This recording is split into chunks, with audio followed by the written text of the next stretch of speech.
I caught you cheating, Susan. I just returned from a business trip when my mother-in-law suddenly came at me with a triumphant grin, accusing me of infidelity. With no recollection whatsoever, I had no choice but to echo her words. She probably thought I was playing dumb, her voice growing stronger as she continued, closing in on a culprit. I had a hidden camera set up in the car. Lately, I've noticed some things left behind that don't belong to our family, men's belongings. Not just once, but several times. I've been suspecting that a man other than a family member has been riding in our car. That's why when you took the dash cam for repair, I was convinced you tried to cover up evidence under the guise of repair, didn't you? Then, she conveniently mentioned my recent business trip, alleging that I had been with an affair partner all this time, ensuring I wouldn't be caught on the dash cam. But unfortunately for me, she had her own camera set up. I'm sure everything has been captured on it, she said. There are 2 cars at my in-laws' house, and one of them was used by everyone living there, which included me. The car designated for everyone's use had an interior dash cam recording details of both road trips and inside the car. My mother-in-law, suspecting my infidelity, had it set up to gather evidence. When I sent it for repairs, she immediately assumed it was to conceal evidence. I was at a loss for words. Why did she suspect me to this extent and confidently assert that I was cheating? Most likely, it was because of my past job as a hostess at a lounge during my college days. My family wasn't wealthy, so I worked as a hostess to pay for my college tuition. My parents suggested I apply for student loans, but I declined. Working as a hostess provided flexible hours, mainly at night, allowing me to plan around my classes and other activities. Socializing with older men provided valuable learning experiences about economic structures and different industries, which proved useful in my current job. When I started dating my husband Mike, he knew about my past but didn't disclose it to his family, especially his conservative mother. However, during a visit to his parents before our marriage, his mother discovered my past job and erupted in outrage, demanding that Mike break up with me. Mike defended me, explaining that I only worked as a hostess serving drinks and having conversations, but his mother's reaction had already tainted her perception of me. I knew that, so why didn't you tell me? Mike sighed deeply. Because I knew this would happen. I was waiting for the right time to talk to you about it. How did you find out, anyway? With some hesitation, his mother replied in a faltering tone. Melissa started talking about how she wanted to work as a hostess to earn money. She apparently came across a top all-time popular hostesses article online and found Susan. Melissa is Mike's younger sister. She's into flashy things, has a tendency to change boyfriends frequently, and definitely fits the typical image of a hostess in general. So it's okay if your own daughter wants to become a hostess, but it's not okay for anyone else. As Mike spoke with a mixture of exasperation and disbelief, his mother's voice grew shrill. I never said it was okay for her. How rude. But you didn't scold her like this, did you? Well, when you brought this woman here the first time, I thought she was a respectable young lady, and I was relieved. I didn't know she was a filthy woman. She deceived us. Susan is indeed very responsible. She worked as a hostess to pay for her tuition, not for mere leisure like Melissa. She didn't neglect her studies and quit right after she graduated. She even secured a position at a reputable company. Her performance at work was even better than mine. At these words, his mother clenched her lips in frustration while I was deeply moved. He stood up for me as I was being condemned, but I couldn't help but feel concerned about the deteriorating relationship between myself and the woman who could become my mother-in-law. Just as I was contemplating the challenges of marrying Mike despite my love for him, he surprised me with a proposal. But what about your mother? She would absolutely be against us getting married. Don't worry about her. My dad used to take his clients to lounges with hostess services for business, so he understands. He actually helped me convince my mom. Really? Absolutely. While I was skeptical, Mike was full of confidence. Despite my lingering anxiety, I chose to trust him and nodded in agreement. Our plan was to find a place for the 2 of us to live together after getting married. Mike, being the second son, always joked that if anyone should live with their parents, it should be the eldest son. His older brother wasn't married at the time but had a fiancée, so I naturally assumed they would be the ones to move in with my in-laws. But then we'd rather have Mike live with us. To my surprise, my mother-in-law, who had previously belittled and criticized me as the filthy woman, was the one who brought up such a proposition. I couldn't fathom her intentions, but since we had already pushed through with the marriage against her wishes, I couldn't refuse when Mike voiced his worries, asking if I was going to be okay. I confidently assured him that I was going to be fine. Shortly after our marriage, we began living in Mike's parents' house. Our newlywed life consisted of living together with my in-laws and sister-in-law.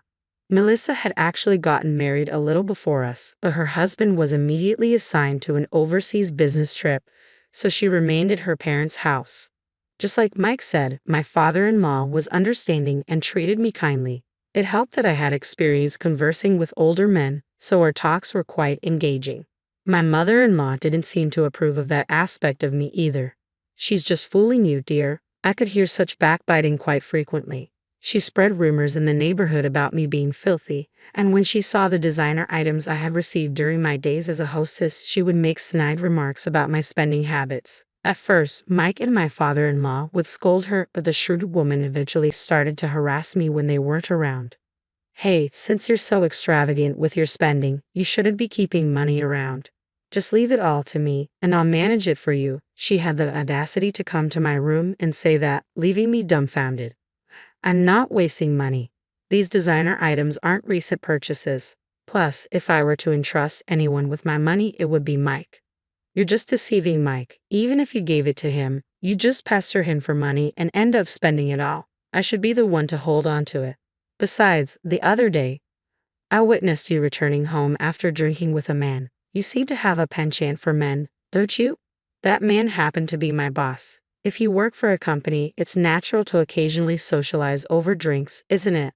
Always making excuses, she demanded. "Just hand over your money to me." I was at a loss for words. But since I'm not someone who spends a lot of money in the first place, it wouldn't inconvenience me much even if I were to give her a portion of my salary. So, I replied, "I guess I could give you about half of my salary, but remember, it's my money that you'll be managing, so don't use any of it." "How could you say that? You were really rude." That's how I ended up giving half of my salary to my mother-in-law each month. She would come to my room to collect it, perhaps to keep it a secret from Mike and my father-in-law. Melissa, my sister-in-law, was more favorable towards me. She would approach me in a friendly manner and ask about my days as a hostess or seek advice on her friendships. I appreciated her friendliness, but it wasn't exactly comforting, given that she was far more reckless with her money than me but never got scolded for it. Plus, I noticed that she had been occasionally taking and using my personal belongings without permission. In the beginning, she quietly borrowed them and returned them, but eventually, she stopped returning them. My mother-in-law's behavior was escalating as well. She would follow me.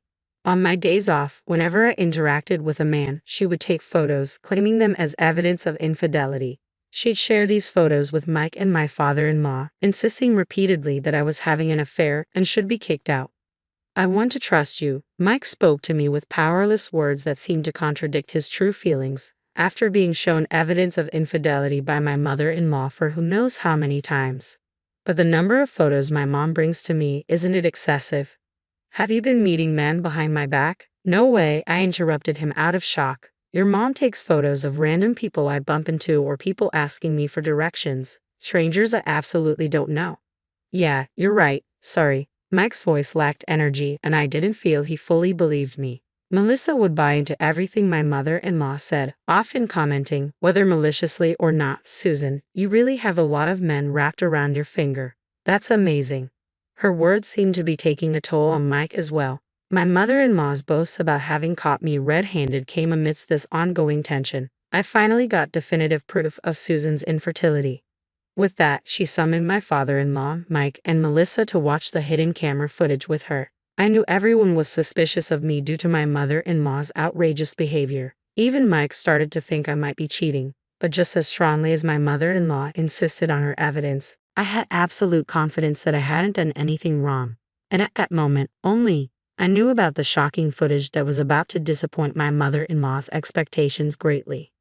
My mother-in-law pressed the play button, and immediately the inside of a car was projected on the screen. Everyone except me held their breath. What appeared on screen was, in fact, Melissa indecently dressed and flirting with a man. That's right, I was the only one who knew about this. The man's belongings that did not belong to the family, as my mother-in-law had put it, were the belongings of Melissa's lover. What? Wait, what's going on? My mother-in-law spoke so fast and pressed the pause button on the remote several times, but perhaps due to her panicking, her fingers couldn't actually press the button, and the image of Melissa and Desiree continued to play. Melissa's voice filled the room. "Stop it. Turn it off," she cried out in a voice filled with anguish, on the verge of tears. Why? Why did this happen? But Melissa deleted all the footage from the dash cam. When I opened my mouth, everyone turned to look at me. Clearing my throat, I continued. "Earlier, your mother did mention that this footage was from her hidden camera. You let your guard down because you thought you had deleted your own affair from the dash cam, leaving only mine." Melissa, with a look of despair, directed her gaze towards her mother. "Why would she put a hidden camera? That's awful. It's like you're spying. If you wanted to capture Susan's infidelity, you should have at least told me about the camera. And why didn't you check what was being recorded? I can't believe this." Those words sparked anger on Mike's stunned face. "What the heck? You're okay if Susan is the victim of a hidden camera, but not you? Cut the crap. It's okay, Mike," I said, and continued. "You know, Melissa, dash cam data is usually stored on a memory card and can be recovered even after being deleted. The dash cam was acting up, and because I knew that you've been deleting things, I had it restored while it was being repaired. So, your fare is recorded on the dash cam too. Oh, and obviously, there's nothing of mine. I never cheated." Tears swelled up in Melissa's eyes as she stared at me. "Why? Why would you do this to me? We were getting along so well. Normally, you don't just take things that belong to someone you're close to, do you? And didn't you, along with your mother, keep saying that I was having an affair? If it really was a relationship based on mutual respect, we wouldn't do such things to each other. It's only natural to be angry if someone does that. I didn't take anything without permission." Melissa passionately argued to the point of straining her voice, but such lies won't hold up. "Yes, you have. I even have evidence. You didn't notice the hidden camera in my room that has been set up for a long time now, did you?" "Yes, for a long time." I could see my mother-in-law's body tense up at those words. A smile crept up on my face. "Well, it looks like he finally figured it out. It's captured on camera, the day you came to my room and accused me of being extravagant with money, demanding that I hand over my salary. I even have footage that shows you coming to my room every month to collect the money." My mother-in-law's face turned deep red. "That's because you squander your money. I was just holding on to it for you." "So, where's all this money you've been holding on to for me?" No rebuttal came. My mother-in-law's face remained red, and her teeth clenched in frustration. "I know what you were up to. You've been following me every time I leave the house. But I've also been following you when you go out, and you know what? You've been going to male strip clubs, haven't you? Multiple times a week. You needed money for your addiction." My father-in-law finally spoke up. He looked at my mother-in-law intently, as if pleading with his eyes. She lowered her gaze. "Well, it's true in a way. I may have gone there occasionally. But Susan, can we see the footage from your hidden camera?" When my father-in-law spoke, my mother-in-law unleashed her words as if she had been struck. "There's no need for that. Having a hidden camera in the first place is despicable. But you did the same, didn't you?" Mike said with a sigh. "Moreover, you were the one who placed hidden cameras in the car used by all of us and secretly followed and took photos of Susan. Susan only had a camera in her own room. Which do you think is more despicable?" Once again, my mother-in-law seemed at a loss for words. I went to fetch the camera in my room with my father-in-law, and we checked the footage. There was Melissa stealing my belongings and my mother-in-law demanding money and coming to collect it. Everything was recorded. I am truly sorry. Once we finished watching the footage, my father-in-law apologized. Even when I told him it was okay, he wouldn't stop apologizing. Mike joined him and apologized to me as well. "I screwed up. I should have stopped Mom from following you and taking photos. I let my own insecurities get the better of me. I'm sorry." He looked up with worried eyes and asked, "Can I still be your husband, Susan?" "Of course you can." At my words, Mike finally smiled. My father-in-law demanded my mother-in-law to return the money to me and also served her with divorce papers. Despite her pleas of having no money and begging him not to leave her, my father-in-law was resolute, and they ultimately divorced. She's now working full-time in order to repay me and cover her living expenses. I'm sure she doesn't have any spare time to visit strip clubs anymore. Melissa was kicked out of the house, and her husband, who is still on his business trip abroad, left her as well. It didn't seem like she was particularly bothered by the divorce, perhaps because she had always been averse to being tied down by one man. On the other hand, what seemed to hit her hard was having to repay me for the numerous designer items she stole from me. She finally started working as a hostess, but not being particularly bright or street smart, she doesn't seem to be doing well. There's even talk of her turning into a sex worker to make ends meet. While I can't say for certain, it seems she's desperate to make money. As for me, I'm living happily with Mike and my father-in-law in his home. As expected, conversations with my father-in-law flowed smoothly, and my husband would often ask to join in, maybe because he was jokingly jealous of our relationship. The three of us laugh and enjoy our time together every day.